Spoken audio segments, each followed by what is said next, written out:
So today I'm going to show you that one of the solutions, maybe if your bird is not stepping up, could be that you have to be higher than the bird itself. That seems to be the problem with Milo, and that's why I'm trying to show you. If I'm under him like this, he will not step up. Step up. Milo. Step up. Step up. No? Milo! I'm trying to show something. What are you doing? So, are you gonna step up? Are you gonna step up? Step up?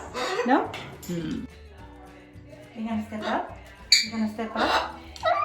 No?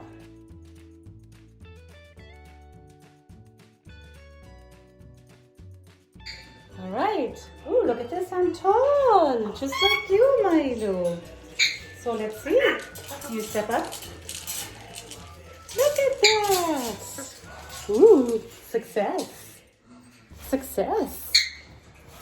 So that possibly could be your success story too, to step up training. Try to always be taller than the bird. So anyway, hope this helps.